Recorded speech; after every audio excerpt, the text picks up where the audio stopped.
it is so important for law enforcement and also for service organizations to go out and connect with their community members so that people feel safe, that people feel connected, they don't feel like they're isolated, and that we work together to address what's happening in society right now. Unfortunately, hate has long been a part of our society, and I unfortunately don't think it's going to be gone anytime soon. And protecting hateful thoughts, hateful speech, hateful ideas, that's really the cornerstone of our democracy. Where it becomes a crime is when I take that bias and that hatred and it motivates me to violate someone else's rights. It's important to remember that a hate crime is an enhancement to the crime that occurred, but it has to be the motivating factor. And a well-written report with evidence collection can help an investigator 100 times over. A crime may be committed against an individual, but if the substantial motivating indicator, if their bias is that of hate, then it becomes something more than just the crime itself, but rather the motivation attributes to that person's hate. And we prosecute those cases to a different degree in the state of California. As terrible as it is, hate has always been with us. Feelings of superiority of one individual or a group over another have driven horrible acts of violence and abuse in this country for hundreds of years, and unfortunately continues to this day. The notion of hate, in and of itself, cannot be legislated. Acting on that hate can. Since 1991, California has led the nation in developing laws against hate crimes. These laws, coupled with better policing practices, give law enforcement the tools it needs to combat these heinous crimes. Hello everyone, I'm Mark Bailey, and I'll be your host for this very important program. What follows is an overview of hate crimes in California, the law that defines it, the victims and communities it affects, and the recommended methods to successfully investigate the crime. In this program, we'll address what is a hate crime, understanding the victims, initial investigation, reporting and documentation, outreach and the community, and final thoughts. This course is designed to be facilitated in a group setting. Before conducting a group training session, you should review and become familiar with the material in this program. Open and print the facilitator guide and go through the program yourself before putting the course on for others. As the facilitator, your job is to engage your students in constructive, free-flowing discussion on the key learning points of this training topic. Use the tools provided in this program to stimulate critical thinking and situational awareness in the group by viewing the scenarios, expert interviews, and discussion videos. Questions and activities are provided to promote group interaction and discussion on the training topic. Customize the learning experience by applying your agency policy and procedures to the training concepts. Segments in this program accommodate shorter training periods, such as during roll call training sessions. Track your students' progress through the entire program. As the facilitator, you need to know that your students have gone through the material and sufficiently mastered the learning objectives. Once the students have successfully completed the program, submit your training roster to POST for CPT credit. Following this plan will help to create an environment for the debate of ideas, sharing of wisdom based on experience, and encourage a greater understanding of local policies and procedures. We wish you and your agency all the best in successfully implementing this program.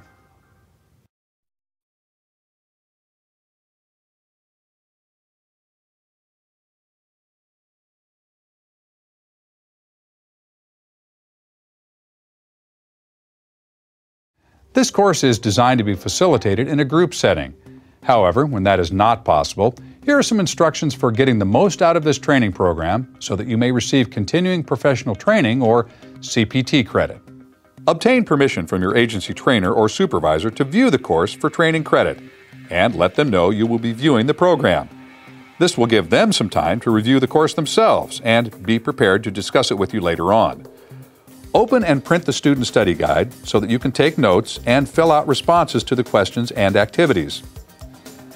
Think about how the training concepts presented apply to your agency policy and procedures. You may view the scenarios, expert interviews, and discussion videos several times to assist you in providing responses. Keep track of your progress as you complete the segments in this course. When you have finished the entire program, inform the trainer that you would like to review the course with them. Send them your completed student study guide prior to meetings so that they have had a chance to review your responses. Scheduling a face-to-face meeting with your trainer is the best way to review your work on the course. If this is not possible, arrange a phone call meeting. But in either case, allow time to review and discuss your responses. Your supervisor or trainer may require additional work or feedback from you before giving CPT credit. They may want to evaluate your understanding of how the training points relate to your agency policy, for instance. It is their discretion in determining whether you have adequately completed the course. Following these instructions will give you the best opportunity not only to receive CPT credit, but to grasp the training concepts, benefit from the experience of others, and apply the training and experience to your local policy and procedures. We wish you and your agency all the best in successfully completing this course.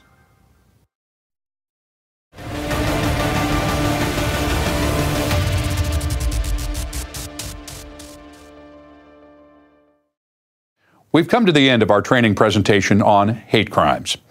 I'm Mark Bailey, and on behalf of the Commission on Peace Officer Standards and Training, we would like to thank you for watching this program. I encourage you now to take a moment to listen to the final thoughts on hate crimes from our subject matter experts. The goal of the hate crime is to diminish individuals in our society. And so even if the perpetrator flees the scene and they never catch him or her, if law enforcement can interact with empathy and with kindness and with care and be attuned to some of the things that are different about bias-motivated crimes, that will be going a long way to kind of sending a message that there's no place for hate or hate crimes really in our society. So 2 words that really come to mind that are key in establishing a strong relationship and partnership between law enforcement and communities are respect and rapport. And the more that both can work together to achieve that, the stronger the relationship and the better the outcomes. When we have law enforcement killed in the line of duty, you're a particular community. Yes, we don't prosecute that as a hate crime, but your community was attacked. How do you feel about that? And a lot of the recruits sit there and they take a deep breath and they understand. And that, I think, is one of the most important things that we get across when we teach hate crimes, is that they understand it when they leave. They understand how the victim feels. Treat the victim as though that person was a family member of yours. You want to make sure that you provide them with the respect that you would expect someone to provide your family. Every contact counts. Every time we meet and engage with someone in the community, it counts. And especially in investigating hate crimes, that building of the rapport, that contact can be very critical to making the victim feel comfortable as well as ultimately solving that crime. When you have a case on your hand that involves a victim with a disability, a victim who's a victim of hate crime, keep in mind that many disabilities involve a different perception of the world and what occurred, and therefore that's going to affect their retelling to you about what really happened, and you have to really dig deeper. The significance of hate crimes is that they're really directed at an entire community of people. And public safety is always a community concern. And so well-investigated hate crimes, the ability to prosecute people for these types of crimes is really one of the best ways that we can demonstrate that we're trying to improve and secure public safety to our communities. Law enforcement plays an incredibly critical role in this protection. We can't outlaw speech, and we're not trying to. What we're trying to do is keep everyone safe from when that speech is coupled with violence, with attacks, with actions that make all of us less safe. The work that we do to protect each other has a lasting impact in minimizing violence against all of us. We got a call of a disturbance. There's a man down and you fit the description. Really? See no man. Go ahead and have a seat. Go ahead and have a seat. Have a seat. Yeah, probably didn't show up his swastika tattoo. Would you be able to recognize him? Oh, yeah. One without a shirt on?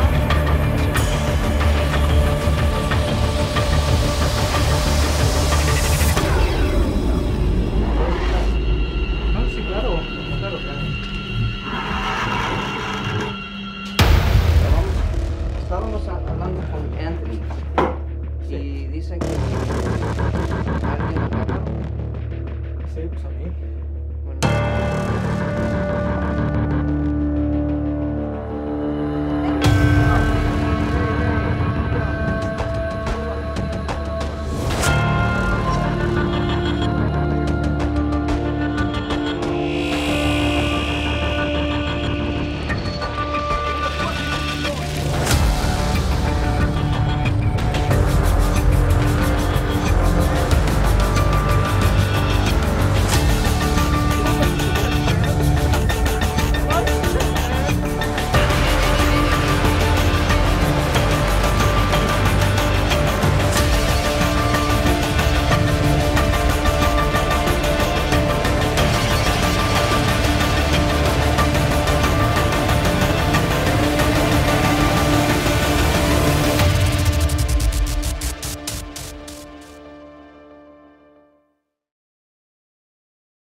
Penal Code Section 422.55 defines a hate crime as a criminal act committed in whole or in part because of one or more of the following actual or perceived characteristics of the victim: disability, gender, nationality, race or ethnicity, religion, sexual orientation, or association with a person or group with one or more of these actual or perceived characteristics.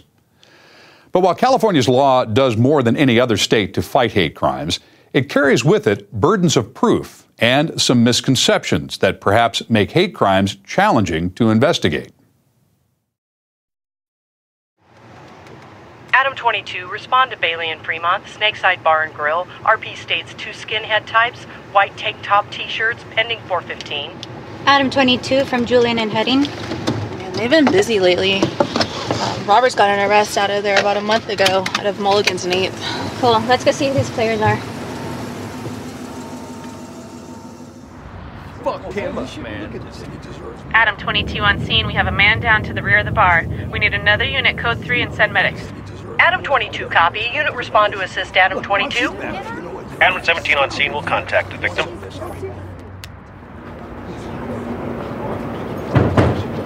Hey guys, stop. I need to talk to you. Fuck you. What do we do that you gotta stop us? We got a call of a disturbance. There's a man down and you fit the description. Really? I don't see no man. Go ahead and have a seat. Both of you guys, go ahead and have a seat. Your victim has a bloody lip, and the bartender would like to talk to you. Check this big Opie Taylor looking motherfucker. That's all they had was a bloody lip. I didn't get more than that. Jimmy and I, we just came out here for a smoke break. One of those skinhead punks, they come busting out the back door. He rips his shirt off and he just cold cocks Jimmy. Rips his shirt off? Yeah, probably to show off his swastika tattoo. Would you be able to recognize him? Yeah, he's sitting over there by your partner. The one without the shirt on, that's who hit Jimmy. Thanks, Pat. What? Go ahead and stand up for me and turn around. What? Stand up, turn around. What? Yo, this is bullshit.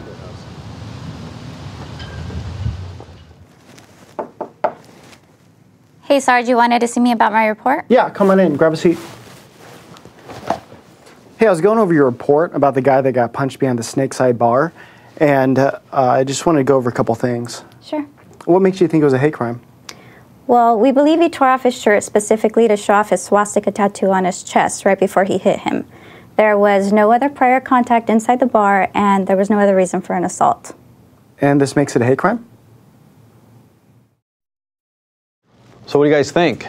Is this a hate crime? Potentially, I think it could be. Okay, what do you mean by potentially? Based on that scenario, there was some obvious signs, such as a swastika on the guy's chest. Okay. The fact that he ripped his shirt off to maybe show it to the victim before he punched him. The fact that he was white and the other guy was black. Okay. But I think that additional investigation as far as talking to witnesses and maybe talking to the suspect and his companion would probably help to produce more information that might point in that direction. Great. What else did you guys see that would lead you to believe this was a hate crime? I think at face value, when you walk up, you see the victim, black gentleman, the subjects, the two suspects at this point, shaved heads. Okay. Could be Aryan brothers with a swastika as well. And the fact that they were not acknowledging him as a human being. What do you mean by that? Just the comment he made that something to he's not per se a living being. He's a piece of crap, I think he said. I'm not sure, but he didn't acknowledge him. So therefore, the way he was targeting just that individual could possibly lead to being a hate crime. Okay. What else are you going to look for, evidence you're going to collect to show that it is a hate crime? Talk to witnesses inside the bar. Was there any interaction between the parties before they went outside? Was there a disturbance involving the two guys, or was this just an isolated incident where he walks out and punches the gentleman in the face? Yeah. And that's a good point. Can you have a hate crime when no words are spoken, nothing's said? Yeah, yes, you can. You can have a hate crime with no words spoken, but like you're saying, Sarge, you need a lot of evidence to back that up. And I think since he's under arrest already for that battery, while you're determining that, search him and send to arrest. You can search his wallet, what sort of belt buckle does he have, anything else that can tie him into a hate group would strengthen that case. Okay. Is there anything else you'd do? Yes, I think as far as we'd have to get statements from both of the people involved on both sides, but the two white males that were detained, obviously we would separate them and get separate statements from them, ask him what he meant by, what do you mean, I don't see any man over there. I think he referred to, there's one of the deputies took it that he wasn't referring to the victim as a man. Ask him to expand on that and maybe get him to lock himself into a hateful statement of some sort, or tell you what he believes about that or why he committed that battery, and that would make it a hate crime. Okay. Any steps that you would take to further it, not just at the scene, but how to go a little deeper? Well, perhaps if we conduct a background on the individual, the subject, and find out if he has any priors for this type of crime. And if he does, maybe he's a fourth waiver. Maybe we can get a warrant for his residence and find out if there's any other evidence that's leading us to believe that he is a part of maybe a gang, Aryan Brotherhood, skinhead, to see if he targeted this person. Because when he comes out of the bar, he just looks at him and just clocks him for no reason. And he's a black gentleman, so it's possible that he's targeting him for being black and for his race. What other kind of evidence would we want to look for? I would probably pick up cell phones. I mean, with technology nowadays, everything is on cell phones or iPads or any type of mobile device. One thing we can use is like a Faraday bag, which I've used before, Sarge. And pretty much you just put the cell phone in this bag, and that prevents the cell phone from being like wiped out or anything like that. Then it's potential evidence inside the cell phone or iPad or whatever device you collected for evidence. So that's a good tool to use. So if you need it, give me a call and I'll respond. So you can put the cell phone in that. Anything else? I think it might also be helpful to check social media, because a lot of times people who are involved in hate crimes, they're kind of proud of it and they like to talk about it, and maybe they post stuff on different social media websites, which might indicate to us that yes, in fact, it was a hate crime. Yeah, that's an unfortunate reality that they do get proud of these terrible acts. So great call there. Check the social media. All right. Great, good discussion. All right, let's go be safe out there. Thank you. Hate crimes are unique in the sense that it's the only crime in California that prosecutors have to prove the defendant's motive in committing the crime. So what was going on in his or her mind when they were committing the crime. Whether the victim is actually someone who has that characteristic, sexual orientation or race, or it's simply the perception of the suspect that they have that characteristic, it can still be a hate crime. Well, hate crimes often affect more than one individual.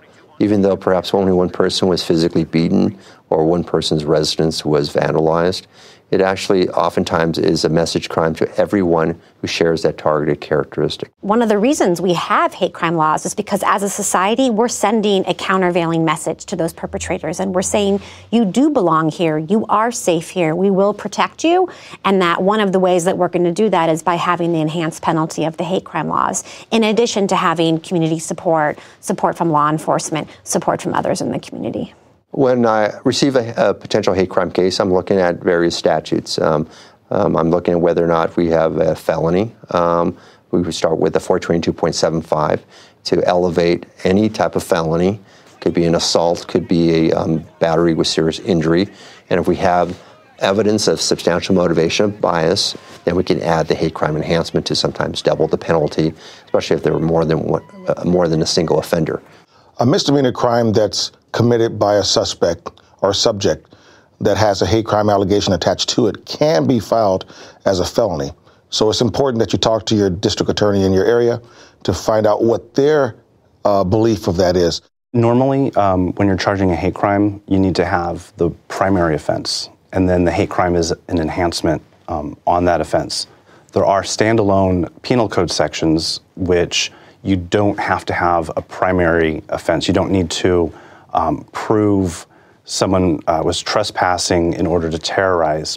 For example, if you or if someone takes a noose or a swastika and they trespass on the private property of another and hang the noose with the intent to terrorize, you can have a standalone hate crime.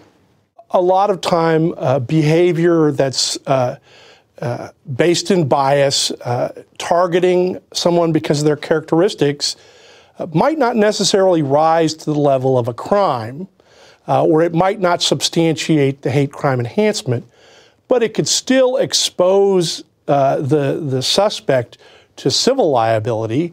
The victim could still have an opportunity to redress the injustice in a civil court. With a hate incident, someone could be acting out of bias, racism, or hate towards me, but maybe not commit a crime towards me. So the classic example, again, is someone calling me a vile name, a terrorist, a towelhead, something of that sort, telling me to go back to my country. That would be a hate incident. A hate incident is something that does not rise to the point of a crime. It can be very upsetting for the victim. The victim wants something done because they're very upset by something that's occurred. It's an incident. There's no crime that has occurred yet. However, those should be documented because they often lead up to a felony hate crime. There are a number of kind of key misconceptions or misnomers about hate crime laws. And one of them is this idea that they only protect special people or special groups, and that if you're in the majority, then you're not being protected. And in reality, that's false, because these characteristics every individual has some of these characteristics. In some cases, there are things that you actually cannot change about yourself, and in other cases, there are things that you really shouldn't need to change about yourself because society is telling you. There are a lot of misconceptions. One of them is that every act of bias is a crime. And if you think about that, you know, nerds versus jocks, I'm a Giants fan, really don't like Dodgers fans. And of course, we may recall the incident where there was a Giants fan who was assaulted outside of Dodger Stadium.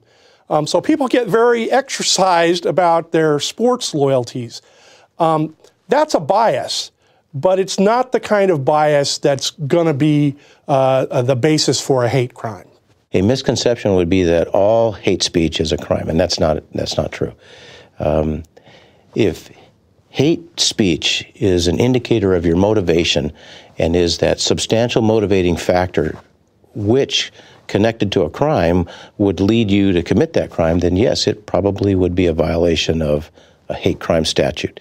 However, free speech allows you to say many things, not all things, but many things, which in our country you may be allowed to say. One of the misconceptions is that people of sharing the same characteristics, be it the same race or certain sexual orientation, cannot be a victim of a hate crime against someone with sharing that same characteristic. But that's not true. A person of one ethnicity committing a crime against a person of the same ethnicity could be a hate crime. These kind of crimes send ripples through a community, and that's why we want to charge them and prove them effectively.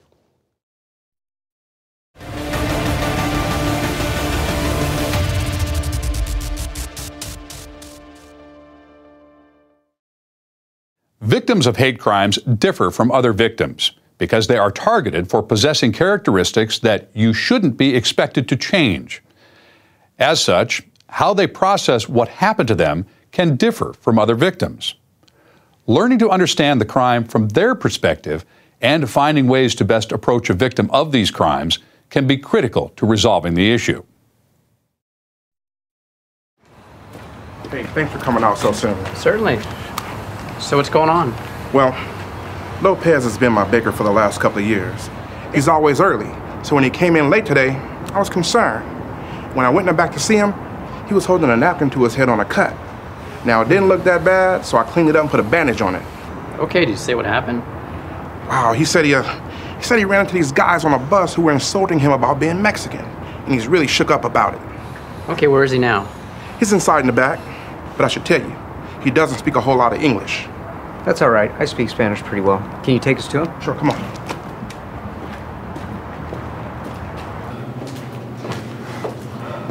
Hector. Oficiales de policía son tices, están aquí para ayudar. ¿Esto hay problemas?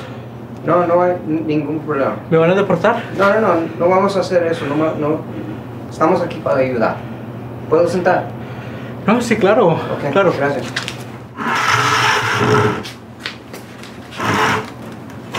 Bueno, Anthony me dijeron que alguien atacaron. Sí. Antes que empezamos, parece que está lastimada. ¿Necesitas atención médica? No. ¿No? ¿Te sientes bien? Estoy bien, sí. Ok. Sí. Bueno, dígame qué le pasó.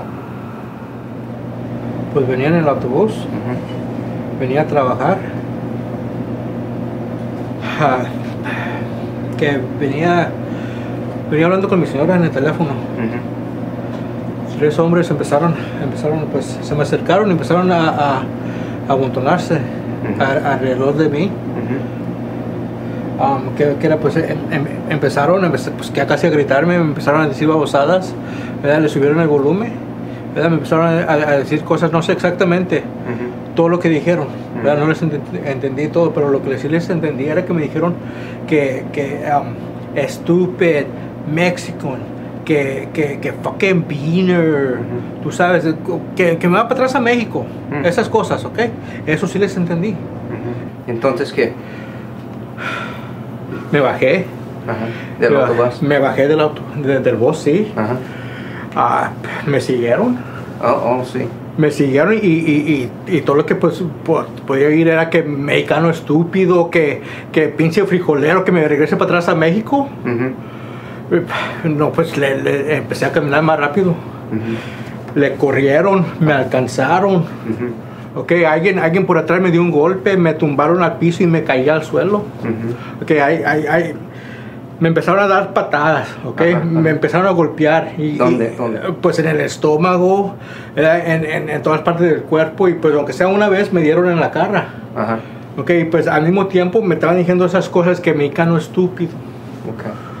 Mientras que me golpeaban. ¿Cómo ir a trabajar? ¿Cómo ir a trabajar así si ya no me quiero subir al bus? Yo entiendo. Yo entiendo que tienes miedo también. Pero vamos a hacer todo lo que podemos para agradar a estos hombres, estas personas que atacaron. Para usted, para su familia, para sentir más mejor y más seguro. ¿Ok? Okay. Sí, para sí, un sí. momento. Okay? Sí. All right. So we got.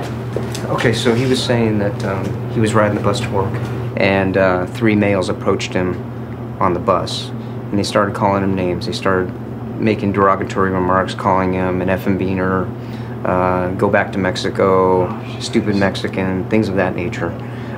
So he got off the bus at his stop, and he started walking away. Well, they got off the bus also, and they started following him. So he started walking quicker, and they ran up on him. One of them pushed him down to the ground, and while he was on the ground, they started kicking him. Kicked him in the stomach, and then kicked him in the head, and then ran off. And that's pretty much it.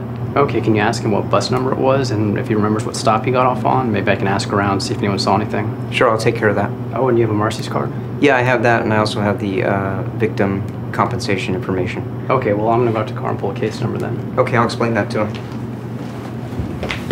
Héctor, vamos a agarrar un número de caso, hacer un reporte. All right, what do we have here? Sounds definitely like a hate crime.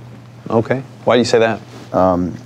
Based on the words that the suspects apparently were using while assaulting this gentleman, and the fact that, you know, obviously he doesn't speak great English, and he's, you know, has Hispanic heritage. I don't recall in the video if it showed or said or he described the 3 suspects, which might make it a little harder if the suspects were all Hispanic as well. But it still could be treated as a hate crime because maybe they're, you know, from America or another country, and they don't like him because he's Mexican. That's a great point. Yeah, I mean, you can still have the hate crime, even if it's, you know, Latino on Latino, right? Okay. Great. What else? What are you going to do to further this investigation? They started it, contacting, finding out what bus they were on, hopefully contact a couple of witnesses, the bus driver, and see if the suspects are possibly, you know, normal riders of the bus, or try to identify them that way. Yeah. So when he's talking, the officer's talking to the victim, how do you think he did with building rapport and getting the information? The officer did well, I believe. He sat down. He was sitting down. The victim was sitting down, so he grabbed the bucket and sat down, so he was at his level. He was calm and sympathetic, and he spoke Spanish, which was essential in helping him bridge that language gap. Okay, I think the officer did a great job. I was real fortunate he was able to speak Spanish to the victim. But what do you guys do if you don't have somebody that speaks the victim's language? Try to get resources from the community, Spanish-speaking social workers that could come out and maybe translate so that they don't feel so intimidated by our presence as law enforcement. But I think if you could definitely get a Spanish-speaking officer that could be empathetic and talk to the person and calm him down, relax some of his fears of possible immigration or anything else, I think you'll have a good statement from the victim. Okay, you said anything else, like what do you think the other concerns of this victim might be? For his safety, you know, he's obviously attacked strictly based on his ethnicity, and you know that's He can't change that, so he's probably fearful of being victimized again. Yeah. How often do you think he takes that bus? Every day. Yeah. That's a great point. When you talk about, you said other people that help, what kind of other advocates are there that we can reach out to in the community? It all depends what station you work.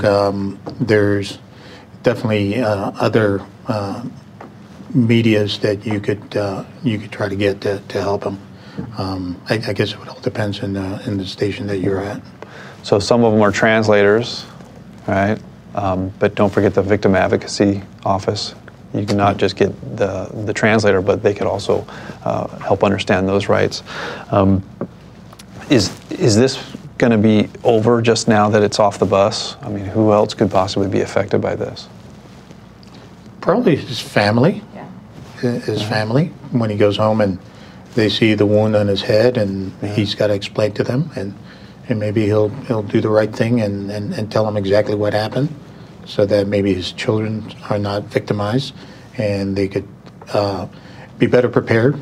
And he could tell them, hey, the police will come in a situation like this and talk to you. They're friendly, they're good. That's good. Give them a good statement because we're our victims. Mm-hmm. Also, the people on the bus that are maybe going to work that maybe are, other races, and they're maybe first generation in this country, and they see something like that. So, I mean, that just ends up causing kind of concern in their mind, maybe. They might be fearful. That's a great point. We're talking about the suspects now. How do you think they view the victim? Well, they definitely have a bias.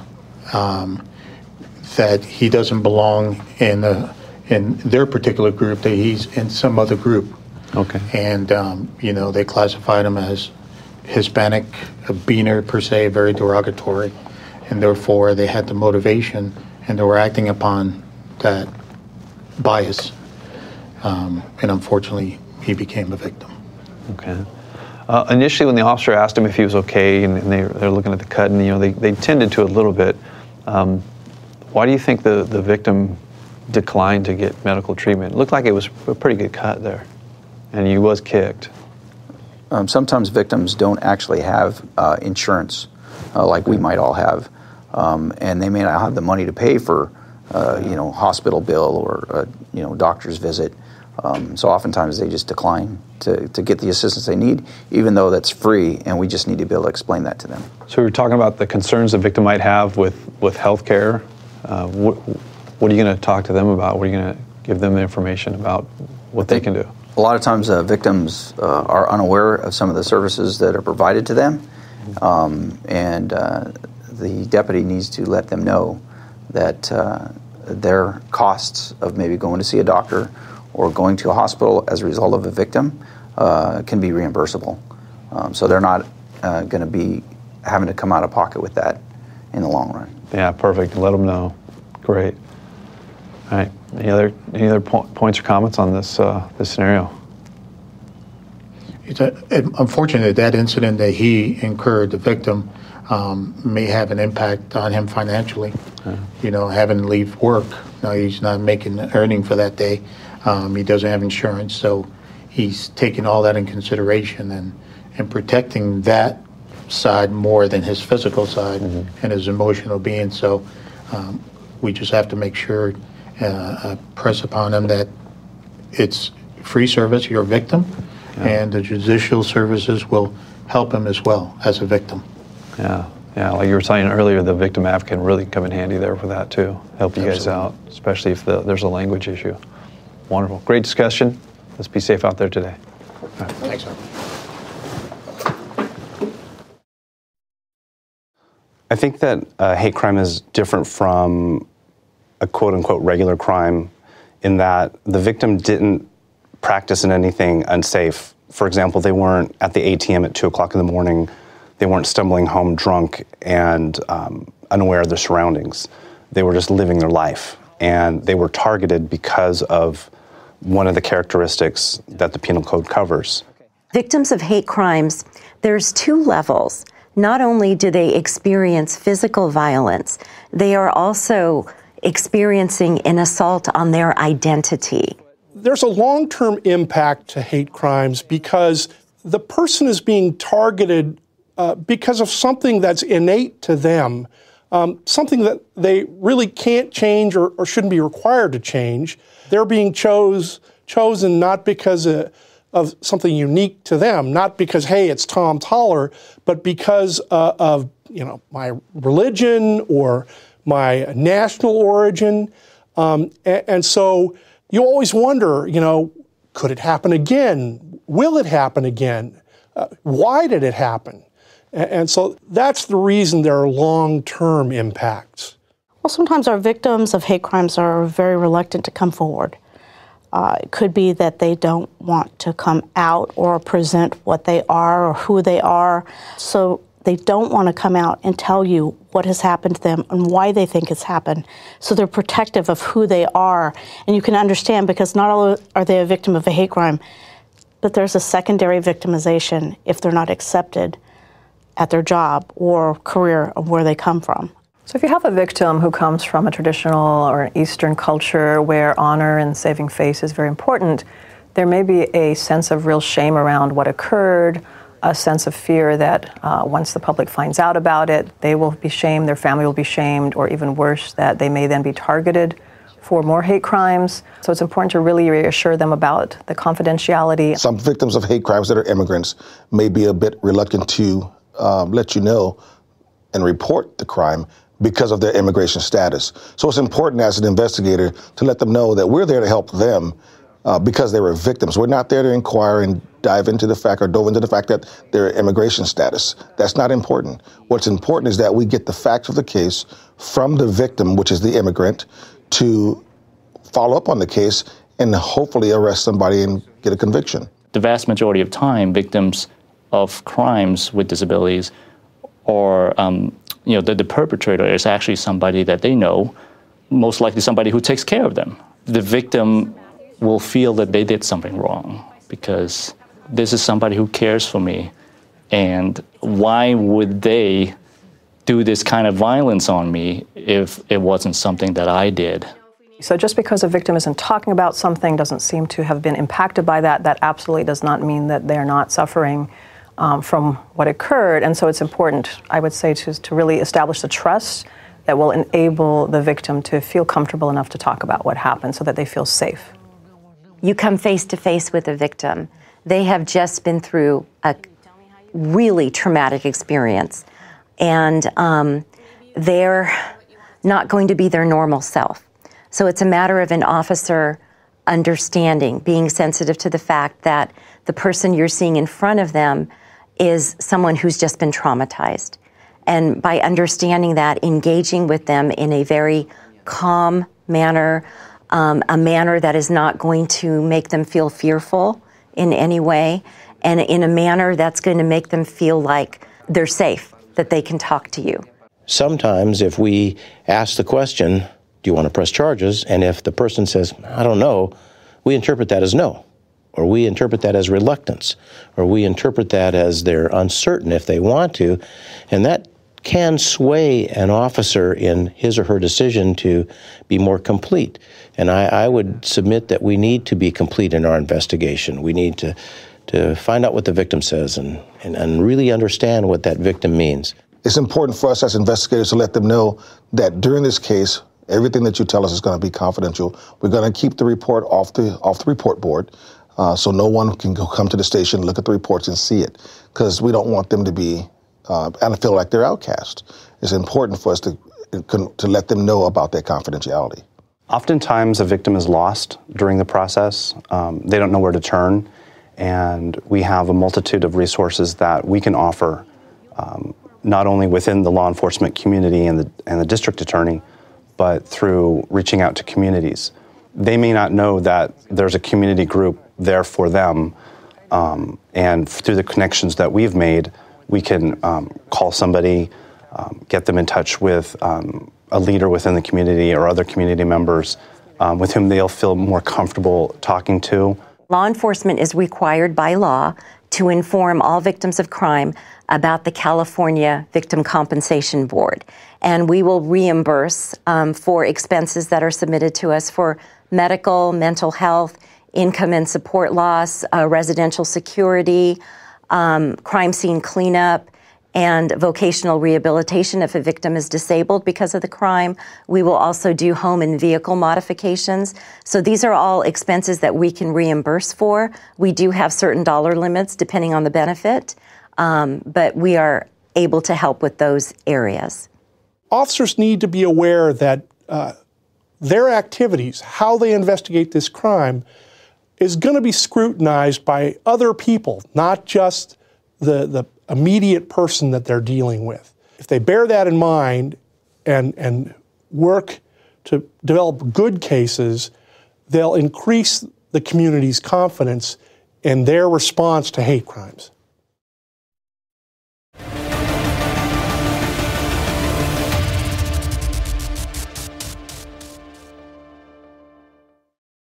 Hate crimes are exactly that, crimes. As such, they deserve the same amount of police procedure and investigation as any other crime. However, hate crimes do possess unique properties that require an additional level of sensitivity and awareness, especially during the initial investigation. All right. After watching this, what do you think the officer did well there? Well, I think she did a good job of letting the victim know that what happened was pretty bad, and it shouldn't happen to anyone, and that that she tried to actually get the details of what was said and what had happened, to make sure that what happened wasn't just because it was a bar incident or because people were drinking, but because this individual happened to have a problem with this victim and maybe his gender. And he made that pretty obvious in the statements that he had made. Okay. So at first, did it really, on the surface, seem like a hate crime when you first saw it? Could it have been just mistaken as just a bar fight easily? And if that's where we start, how do we get to the hate crime?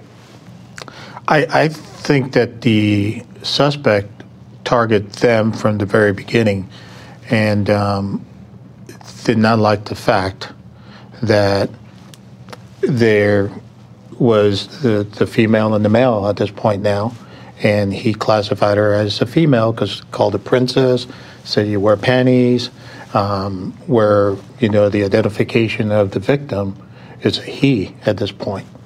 Obviously, the victim was frustrated because she said he said it's not the first time that it's happened. So she's obviously disturbed by that and frustrated more than anything else. And I think that's why the police officer did a real good job of making sure that he understood as well that it's not a good idea what happened. It's a hate crime. I think the female officer saw it and wanted to bring it to his attention to make sure that he understood it. How did she do that? How did she bring it? How did she let the victim know that that she recognized this? Essentially, when the victim said, "It's happened before. It's okay," and then she says, "No, it's not okay." Yeah. That was the good, comeback on that to let him know that it's a crime. It's a crime, and even though the officer did not say it was a hate crime, she was gathering all the elements to make sure, and that's why she conferred with the officer, the other partner, to make sure, and they both concur it's a hate crime. Yeah. What terms did you hear the suspects use? The sexual innuendos. The called the victim a tranny, and a couple other derogatory terms, leading me to believe it was definitely a hate crime. Yeah. Any other terms that you heard that you may not have been familiar with? Yes, I heard the term trog, and it's something that the investigating officer is going to have to research if they have never heard that term before. to see what it means. Maybe even talk to, after you admonish the suspect, ask him what that means to him or why he said that, and get him locked into a story to strengthen the hate crimes case. Great. Why do you think the officer asked our victim to repeat the slurs? Because those are important in determining whether or not it is a hate crime. Because as you mentioned before, Sarge, when it initially unfolded, we weren't really sure if we were looking at a hate crime until he initiated the male and female subjects. And for clarification, our victim identifies himself as male. Is this even a characteristic that we need to be concerned with? Yes, Sarge. I believe from all the training that I've been to, it's not sexual orientation, gender. I think it's gender identity that's been targeted in this scenario. And what happens at the end of the day when we're investigating this and it turns out our victim isn't transgender? Do we still have a crime? Yes. Absolutely. Yeah? What do you mean by that? Absolutely. The fact that he's not transgender, he's still being treated like he is, and he's being victimized because of his appearance, and that makes it a hate crime. Okay. So when we talk about our suspect, what's going on with our suspect? Why does this occur? Why does this hate crime occur? I think the suspect does not want to identify the male in this case as a male because he obviously made derogatory statements to the individual by calling him a fairy, panties in a bunch, obviously not identifying, being very biased to the person's sexual orientation.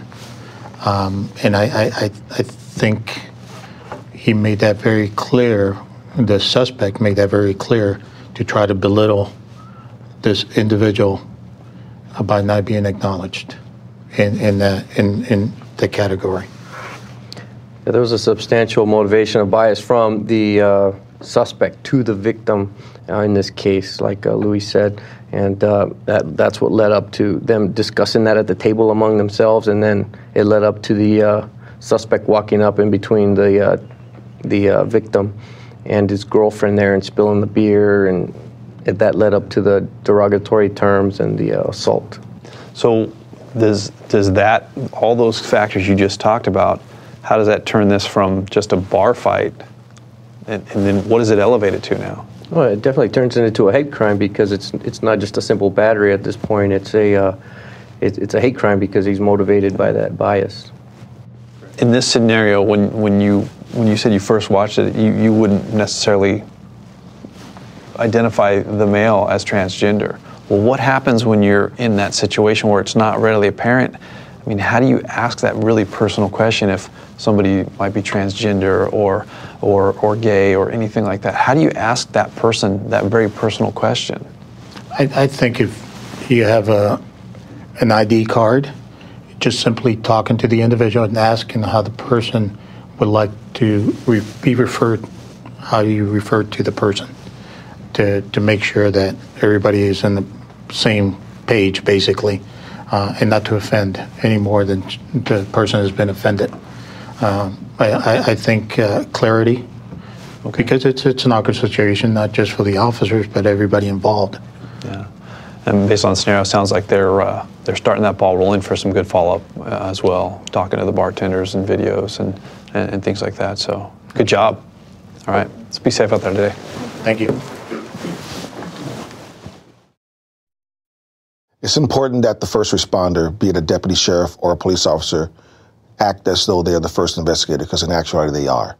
The first responders to an investigation can make it or break it. You grab evidence. If you forget to grab evidence, I don't have anything to follow up on as a detective. It's important during the initial investigation to talk to the victim to prove whatever bias may have occurred. And how we get that is by talking to the victim, asking them what was said, what made them think that they were the victim of a hate crime. You have to gain their trust to get a good case. That way they talk to you, they give you the words that were thrown out, And once you calm them down, they also remember better. So if you keep them in an upset state, you're not going to get a good statement because the memory is just not going to be there. It's important that we ask the hard questions sometimes. And how we do that is by prefacing the question by letting the victim know. During the investigations, we're going to have to ask some questions that may be a little bit uneasy to you. It's uneasy for me equally to ask, but I have to know that. Reaching out beyond just the victim and sometimes even the initial eyewitnesses can help law enforcement get an understanding of what else might have happened, what is known in the community that might not yet be known by law enforcement. And so being resourceful is really how I would explain it, is to ask respected organizations in the community. The regional center system throughout California is tremendously helpful in getting the resources available to the officer. Maybe it's a forensic behaviorist, somebody who understands how to talk to a victim. One of the most important things for a first responding officer to do is canvass the area. Any clues, anything left behind by the suspect? Sometimes the suspects, when you talk to them, they're standing outside of an establishment. It's important to know how they got there. If they drove there, there may be evidence in their vehicle that would help you determine whether they had certain type of biases before they came. Other things may be surveillance cameras, talking to other witnesses that otherwise may not have been involved. Talk to them, see what they heard prior to, during, and after the incident. Sometime it may take a rollback. If the person's on parole or probation, do a rollback to their house, contact their parole agent, their probation officer, and do a search of their room. That's all before a search warrant is conducted. Check your crowds. See who's standing in the crowd. You may have one of your suspects standing there watching your investigation, trying to gather intel, or at least someone that's related to that individual. Try to talk to those people that might look suspect. Whatever piece of evidence we can show whether a substantial motivation for the crime was the bias. So we want to absolutely obtain those cell phones and the electronic devices to look at whether eventually get the search warrant for it so we can go into the device to see what type of search history is there, see if they are visiting websites to demonstrate their prejudice, their bias towards this targeted victim. What I think is important is just for us to ask the question, what has happened and what is the motivation? Sometimes officers are going to encounter a situation where upon initial appearance, say you've got a white suspect and a African-American victim of an assault. It can be easy to jump to maybe this is a hate crime. But you really have to explore. You can't just assume. Sometimes an assault is just an assault. As far as the media goes, there's a lot of media outlets out there, or freelance media people that are out there listening to our radio traffic. Sometimes they'll show up at your scene before you even get there. And they've already made a determination what happened. Okay, we as investigators cannot allow them to dictate the direction of our investigation. It's important to instruct the witnesses that although they have a right to talk to the media, it's not always in the best interest of the case, because the more they talk to reporters and other people, they're giving statements which may be inconsistent with their original statements. There are additional resources available to all police departments and to those first responding officers. One area might be asking for assistance from other agencies. Sometimes smaller agencies will ask assistance from larger agencies because they have expertise. It could be language components, having someone speak a different language. It could be detective components, where experts from other agencies would provide literal hate crime investigators to come and respond or to assist with an investigation. There are loads of resources out there. There are individuals across this country that have been working towards training officers to respond more effectively with people with disabilities. We have varied resources, forensic interviewing of children with disabilities, for child abuse issues. ADL has a database of hate signs and symbols. And so when there is someone with a particular tattoo, or maybe something is tagged somewhere, it's a number, it's a symbol, law enforcement and community can reach out to ADL and say, hey, do you know what this is about? Is this related to a gang? Is this what's going on here? And I think that there are different information that different community groups can give you about culture, about traditions, about the importance of certain days, the significance of certain symbols that will not only assist the community, but assist law enforcement with looking for, as they look for the evidence of bias motivation.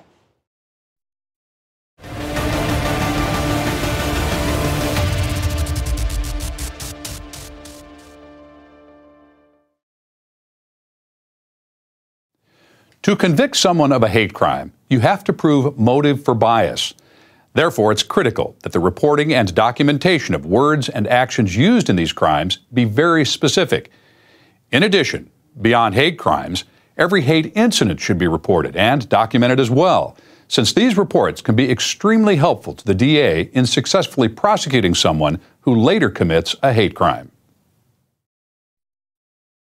Come on, bitch! Let's do this! Get up! What? Fucking get up, man! I'm fucking tired of your stupid fucking face! Such a little bitch! Come on! City PD. Fucking do this! Hey, fucking hey, bitch! hey, sir, River City PD, I'm Officer Fucking Wagner. bitch! Hold on 1 second, hold on. What's going on here today? Hey. Fucking stole my cigarettes, All man! right. Hey, you know what, hold on. I'm gonna have him talk to my partner. Why don't you come over and talk to me? Okay? What's your name? Joe. Joe? Yeah. Joe. Okay, Joe, can you calmly tell me what happened today? Dick fucking stole my cigarettes, man! It's my shit, man! That's my shit! Okay, all right, take it easy, man. Hey, man, are you okay? You got a little bit of blood on your nose. You need paramedics? No. I'm okay. Army strong. The Army's strong. I'm sure you are. So what happened? Nothing. I was just leaving. Did you see him do this? Yes! He took my cigarettes, man! I'm gonna kick his army little ass! All right, calm down, Joe, calm down. All right, now with this type of theft, you can actually press charges. Is that something you want to do today? No! I just want to kick his fucking ass, man! Okay, all right, calm down, man. All right, I'm just gonna gather some of your information. I'm gonna go talk to my partner and see what's going on over there, okay? I'm gonna be right back, okay? Okay. Hey, so what do you have? You know, besides the guy in the vest being really, really pissed off, I don't really have anything. He's saying that he doesn't want to press charges or anything like that, so, what about your guy? He's not much of a talker. I mean, he's got a bloody nose, but that's about it. Okay, so, like a mutual combat? Agreed, field interviews. Field interviews? Yes. Okay, great. Hey guys, I saw what happened. Do you want to hear about it? Yeah. Okay, so the guy in the army jacket, that's Eric. I think he got a head injury when he was in the army because he can't talk too well. Sometimes he comes in and we'll trade notes back and forth so I know what he wants. What about the guy in the vest? That's Joe. He talks to himself a lot. Anyway, Eric came in and he was in the store for about maybe 5 minutes, and we were trading notes back and forth, and then Joe comes in and starts mumbling stuff, and he sees Eric and then yells, "Stupid retard." So Eric leaves, and then Joe follows him outside and starts wailing on him and yelling "fucking retard" over and over. So I told Joe to knock it off, but he stopped hitting him, but he just kept yelling. Has Joe ever done anything like this before? I haven't seen it, but Sarah, she works nights here, she said she saw him push some guy over in a wheelchair before and call him a stupid gimp. I told her to call you guys about it, but I don't know if she ever did. Have you ever had any trouble with Eric? Has he ever stolen anything? Eric? No, dude's super nice. Okay, well, thanks for coming out and talking to us. We appreciate it. Just go ahead and stick around, though, because we'll probably have to come and talk to you again. All right. Changes things, doesn't it? Yeah, it sure does. I'm going to go talk to Joe again real quick, and So what do you think about this one? What did officers determine initially? I immediately noticed that he had a speech impediment of some sort, and I think I would have probably dug a little bit more to see why he was talking like that. And then the suspect in this case was a little animated, twitching as well. Could be mental issues as well. So I wouldn't just maybe classify it as mutual combat. There's a little bit more on both sides. But seeing that the Army veteran had the bloody nose, obviously he was battered. So and the other guy didn't so much, and he was the aggressor. I think I probably would have checked a little bit more. But then the good witness came out and clarified everything. And then you have more to the elements. Okay, so they eventually did change their determination as to what was going on, and as you said, you're going to do some more digging, right? Absolutely. So what's important in this case to really get down to it? What do you need to find out? Establish Joe's history. There is a battery, and he seems to be prejudiced against possibly disabled people. Okay. So. Like what would you see that would lead you to believe that? Well, the clerk said that there was another previous incident where he had pushed somebody in a wheelchair. Okay. And then he attacked, what's his name? Eric. Attacked Eric. Seemed like Eric was just minding his own business and just attacked him. So he might have some kind of prejudice. What do you think he's prejudiced against?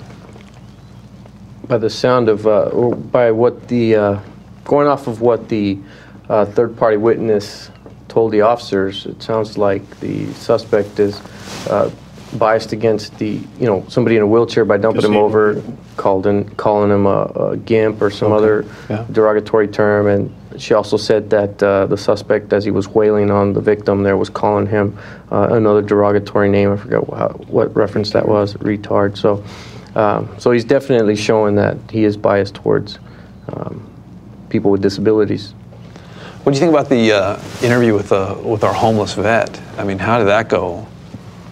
I thought he could have asked a couple more questions. Okay. He did notice that the vet had some issues.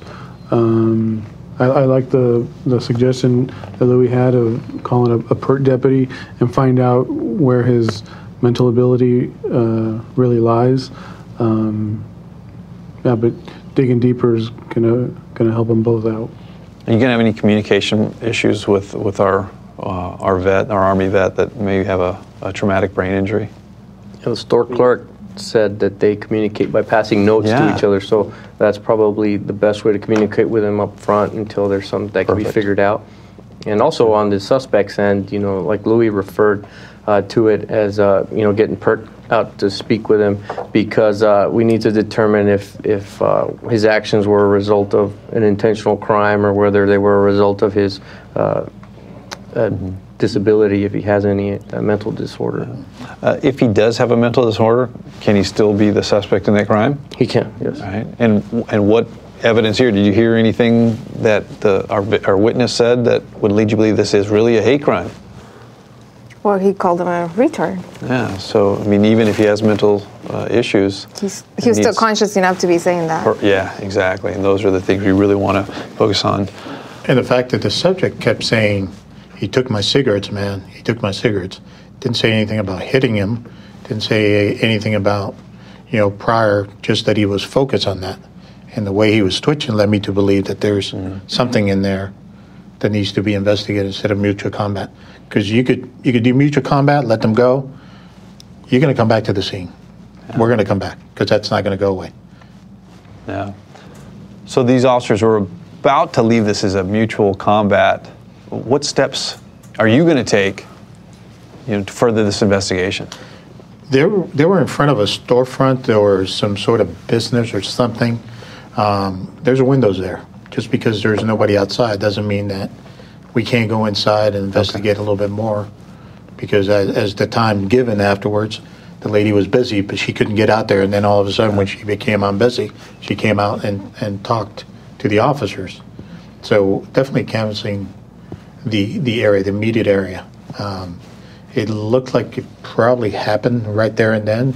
Right. Let's go to the immediate source and then branch out from there and see where else we could canvass for more detail. Okay. What else are you going to do?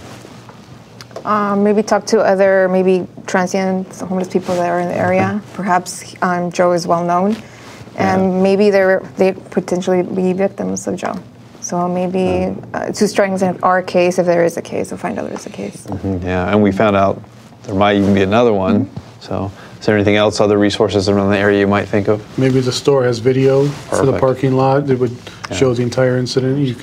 You could take that. Yeah. Did Joe really get his cigarette stolen? Do we know? Yeah, I think the officer could have asked or dug a little bit deeper and asked those more specific questions to see if the victim, had the cigarettes or had taken any cigarettes, or even that the suspect could clarify what kind of cigarettes or anything like that to determine whether or not that actually occurred. Or even, as Louis mentioned, witnesses may have seen something more out the windows of the business to that effect. Sounds like you guys are on the right track, a little more effort, and that brings us from mutual combat, driving away with maybe a good FI, but now we've got a pretty solid case for a hate crime. Good job, you guys. All right, be safe out there. Thanks, Lars. We have to understand that when we conduct our investigations and we talk to our victims, when they talk about their case, they're actually reliving the incident all over again. When investigating a hate crime, it's very important to get the exact words that were used towards the victim. Sometimes it may be very uncomfortable to hear those words and to repeat those words, but they have to be documented accurately. In an investigation, you cannot just they use epithets. It has to be specific to what was directed towards that victim. We want the victim to repeat that because it's very critical that we get the exact words that are said by the suspect, because that goes to that substantial bias or substantial motivation. If a deaf individual says that somebody signed something to them, we've had officers think, well, that's not a verbal threat. It was done in sign language. So it's not a verbal threat. That's not necessarily correct. The fact is they're using sign language. That's how they express their communication. So it should be deemed as a verbal threat. So the next step would be, so the person, it's a verbal threat because they use sign language, but you'd have the interpreter's voice on the audio tape. So instead, you want to videotape the deaf individual and what they're actually signing, because the interpretation is the interpreter's interpretation, not necessarily verbatim what's actually being signed, because English and American Sign Language are two different languages. So you'd want to have the victim videotaped. You also want to videotape on the sign language interpreter so that you have that interpretation process captured. DAs rely almost entirely upon an officer's report when they're determining whether to charge a crime or not. And let me tell you something. DAs love quotes. Whenever you can include a verbatim or exact quote from a suspect or a victim in that report, it's like gold to us. Sometimes there's going to be foul language, use it. It can be difficult. If you're writing out the N-word, put it in quotes. That way it's clear to us that it's what the suspect said. It's not your interpretation or your word. Writing basically hate incidents document possible future activity. Documenting those incidents on whatever you want to use, or you can put it on what we call a field interview. It's a simple form, fill in the individual's names that's reporting the information, write out the information, maybe even add pictures to it. Maybe you've got some graffiti in the area to add to it that you don't have any suspects on yet, but it's a good document to use to document your hate incidences that commonly end up being hate crimes. Hate incidents are just as important as hate crimes. Although an incident occurred that didn't rise to the level of a crime, the data that's in that report is very important. The file number that you pull is tracked. The subjects involved in that are on that report. They may not have committed a crime today, but that information can be used later on if they decide to rise to a different level.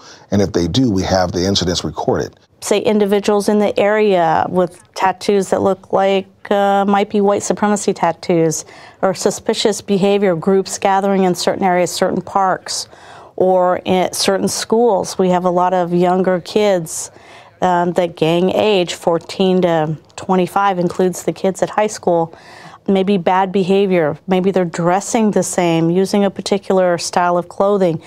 All those incidents can be put onto a field interview, and that field interview can be kept and taken out at a later date and used as evidence when a hate crime occurs. those reports are critical because if you don't have them when the victim goes into court trying to seek a restraining order, they don't have any evidence to show that anything actually happened, and then it becomes a he said, she said. At least if there's police reports, that can get into the court process, and that way the judge can see that there's a pattern, that the fact that there's also a disability involved, that's part of the report. We've had cases which were proven because we were able to go back to those field interviews, which hadn't arisen to the level of an actual crime, but certainly something that needed to be documented, because now we go back and look at those field interviews to show that suspect was exhibiting that same type of behavior. He just hadn't gone as far as crossing the line to commit a crime of violence or type of vandalism. I think it would be foolish to think that suspects who commit hate crimes only do it a singular moment in time and a singular point in time. My experience has shown that if somebody is prone to use hate as the substantial motivator for committing a crime, then they have demonstrated that behavior on other occasions as well. And it would be very helpful to the investigation of a case to discover that.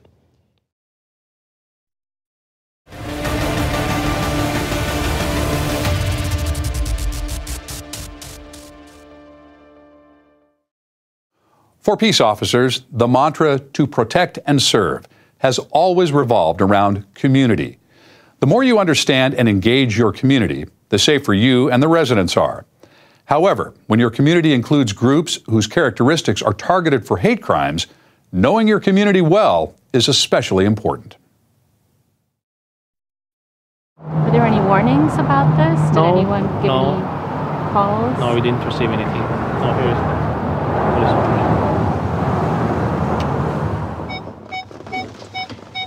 What is this place? Is it an Islamic temple? I don't think I've been here before. It's actually a mosque, and I have been here several times before, so just go ahead and follow my lead on this, okay? Okay, we'll do.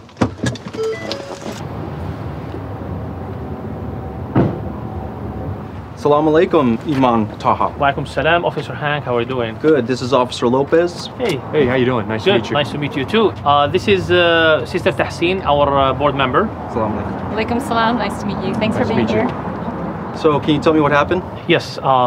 Early this morning when we came to the mosque, we found some broken glass on the side. Which side was it? Was it over by the kitchen entrance or over by the classrooms? No, it was by the kitchen entrance. Okay. Yeah. And was there any damage to the prayer hall? We can put on some booties and take a look if you'd like. No need for the booties. Alhamdulillah, thank God, there is no damage inside the prayer hall. The only damage is in the foyer that I would like to invite you to check it out. Okay, let's take a look. So yeah, please come with me. Hey, what's up with the booties? I'll tell you later. Okay. Oh, wow. So this is what we're talking about. Yeah, I see. Wow.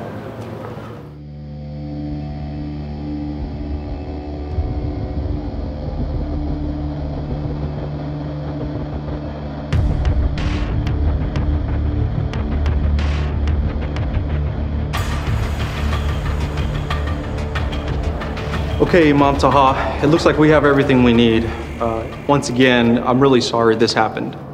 Thank you so much. The damage here is easy to repair, but the one here is hard. I understand. Yeah. Here's the case number. Thanks. So here's the case number, and detectives will be getting a hold of you. Do you have any questions for me right now? Not at this time. Thank you so much. I really appreciate it. Okay. Thank you. Okay, take care. Thank you. It was nice meeting you. Thank you.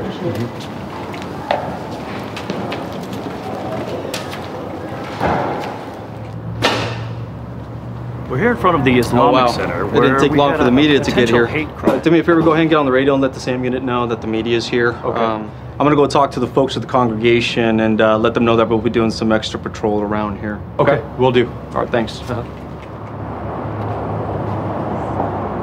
just talk to them for a second, okay? Assalamu alaikum. My name is Officer Perez. As you know, there has been an incident that has occurred. All right, what do you guys think? I think the lead officer, conducted himself in a very professional manner. Told his partner, follow my lead, so that he wouldn't, offend anybody at the mosque.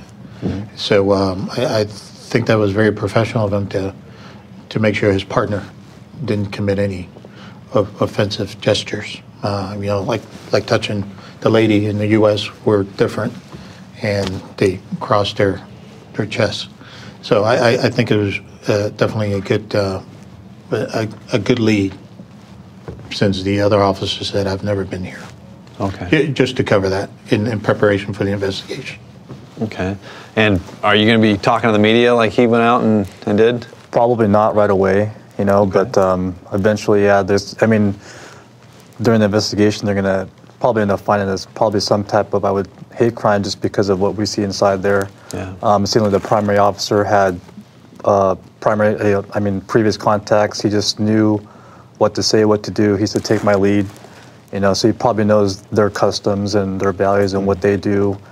So that's why he kind of took charge on that one. So I'm hearing you say there's really good communication between the partners there? Yes. Yeah, he's like, take my lead and follow me. So unless there's been other previous vandalism in that facility before, so he just knows how it works, and without disrespecting their facility. Yeah. How important is that to respect their culture and their traditions and their ways? Well, it's important in order to build a rapport, to gain cooperation for the investigation, especially if it's an ongoing incident. Like Ricky said earlier, we have to be professional, but also we have to establish a rapport with these people so they feel comfortable calling the police when something like this happens. Yeah. So what do we have here? Do we have a hate crime, or do we have a hate incident? Well, it looks like the suspects made entry into the mosque and caused some damage, some vandalism. So it's definitely a hate crime. Yeah, absolutely. And the fact that there are terrorism to go home is very obvious that it's a hate crime. How'd the victim respond? What did he say that was? He said that the damage, what they caused, that could be repaired, but the damage that made in the heart, that's hard to deal with. So that's kind of sad. Yeah. They're out of their country, they're here, and they're victimized. And it seems like it's more on a regular basis, which is obviously not right, but. Okay. The one officer was obviously familiar because he said he'd been there before. What do you do if you're not familiar with that? How do you handle that?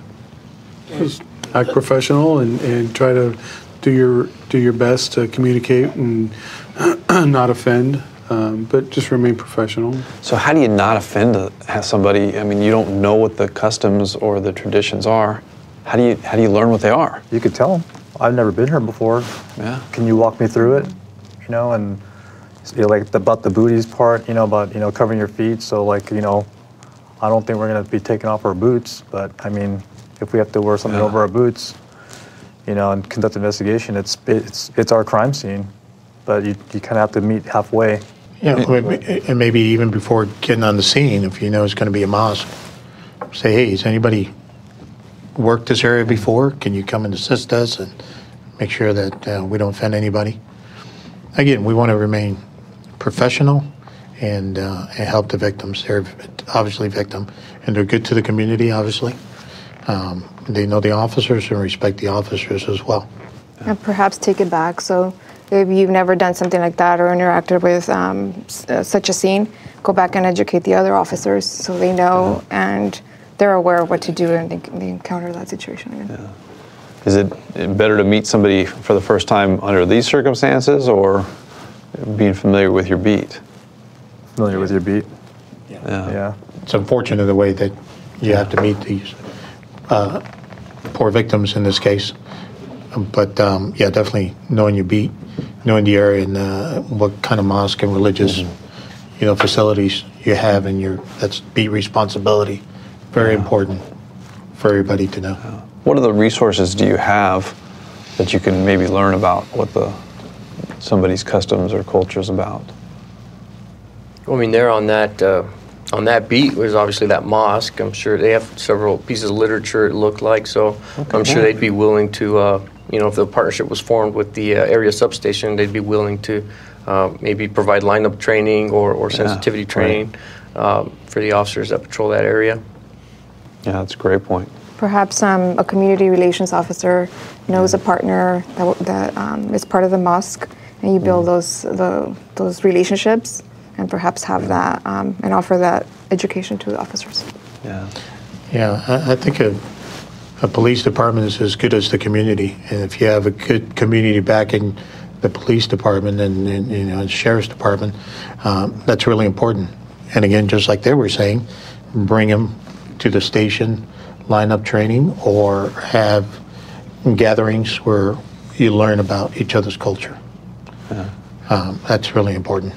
Yeah, get to that understanding versus just, kind of the information, found on the internet or whatever. Those are great points.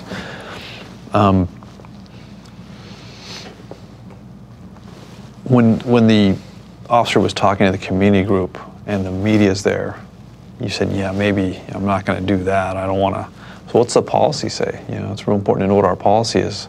What did the officer do real well in that situation before he went and talked to what did he tell his partner? He told the partner, I'm going to get the sergeant, the SAM unit, to come out so they could either do the interview, let them do that, sergeant and above to do the interviews if we need to, and keep the focus on the victims and talk to the congregation. And even when he went up there and the media put the mic up there, he was quick to let them know, I'm going to talk to them first. Yeah. What was that? Why do you think he did that? I think to show the congregation the importance of what he was of communicating with them and explaining what was going to happen and what he was going to do, and making sure they felt like he was engaged with them and not showing outside entities. Great, good discussion. All right, let's go be safe out there. Thanks, Sarge. So I would say most cultures and communities have a great deal of respect for law enforcement because they're out there keeping the peace, keeping people safe, keeping law and order, and that's important for all of us, for our families, for our children, to be able to walk the streets at night. And so I think that respect is there. When people have to meet each other and interact for the first time in a crisis situation, everybody's not at their best. But when you have an opportunity to, whether you're a religious institution, open up and say, have an evening maybe to have local law enforcement come in and learn about customs, or maybe you want to have a holiday meal, to do those things and create trust and understanding and exchange of information and knowledge at a time when we're not responding to a violent crime, to a vandalism, to something violating and terrible that's going on, then if and when something bad happens, those people have relationships with one another. If I call law enforcement for help because I'm traumatized, because I'm attacked, because I'm a victim, and I have a really great first interaction, that's important. But if there is no follow-up, or if I can't reach the reporting officer after that, then it can undo the progress of that first interaction. One way to minimize that upsetness is to manage expectations, is to leave clear exit comments, to give explicit follow-up instructions, so that a week from now, when I remember an additional detail or a new witness comes forward, I know exactly what I can do without feeling like I was abandoned. It's important that as officers or deputies that we know our reporting district. Okay, know if there's mosques, know if there's temples in your area. Before something happens, it's important that we get to know who's in our community. And so when something does happen, we have a go-to person. They, in turn, have a go-to person. They'll feel comfortable talking to us if we made contact with them prior to something happening. If we know their culture, then we won't disrespect them. Some shake hands, some don't shake hands. But we need to know that, and we don't want to find out at the time something happens. When interacting with the community, be transparent and allow the community to know what's going on. It reduces fear and allows them to have an understanding of the particular circumstances that are occurring at this time. When you're responding to a hate crime, the person has already been victimized. Your body language, facial expressions all play an importance when talking to the person, because they'll pick up on this, and it's important not to re-victimize the person. It's important to, when we talk to the community, that we remain professional at all times. We may or may not agree with what they're saying. We may not agree with the lifestyle that they're living, but it's our job to be unbiased and to be professional at all times. It's best to explain to that victim, hey, here's what I'm going to do. I'm taking the report.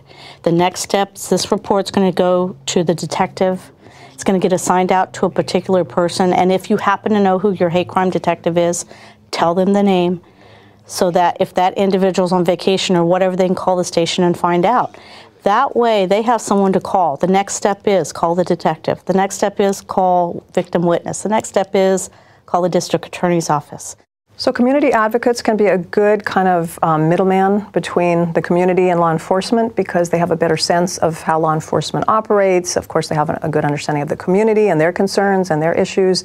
The more that each side can kind of see the day-to-day realities for each other, kind of the limitations that each side might have, the better understanding they're going to have, the more respect they're going to have, and it's really a win-win situation. So using community advocates is really a great resource. I've done many lectures on hate crimes, and hate crime is a community crime. Everybody who looks like that victim, appears to be like that victim, they're victimized. So when you explain to them why hate crimes are important, then they get it. It's important to keep in mind that for many young people and people of all ages, the media, including social media, is itself an advocacy tool. It could sometimes be an investigative tool. I might find that someone who commits a racist hate crime boasts about it on social media. I might find that a victim who is afraid to call law enforcement will post a viral image of their attack on Twitter. Cheers, boys. Cheers. Yeah. So, yeah. What? Yo, how the fuck did that end up with that? Well, that has parts on orders. What is this world even coming to, man? Right? You know? Hey, boys, check this out. Hey, man, what the fuck, dude? Hey, calm down, princess. Don't get your fucking panties in a bunch. I was just, blinded by your friend's beauty here. Fuck off. Let's just go. Good idea. Whoa. Hey, Trog, what the fuck do you think you're doing? Stop it. What the fuck, you on your period or something? Do you even know that this is a fucking tranny? What is wrong with you? What the fuck is your problem, huh? Are you okay? So that's what happened. It's not the first time. It's no big deal. It is a big deal. But if you don't mind, can we go over this one more time? Yeah. So you and your girlfriend walked into the bar. Right. And then you saw this group of 3 guys making comments toward you. Right. Okay, what did they say? Just crappy jokes and stuff, you know? I probably do know, but I need to know exactly what they said. Well, that one guy was like, how did that get with that? And then when he was talking to us, the guy said, you know, don't get your panties in a knot, you princess. To me. And that's when he spilled the beer on you? Yeah, accidentally. So we just got up to go. And that's when you got hit? Yeah, he grabbed me and he wouldn't let me go, and then I pulled away from him and he just hauled off and slapped me. Why don't you keep that cold pack on your face? I'm gonna go have a chat with my partner and we'll discuss next steps, okay?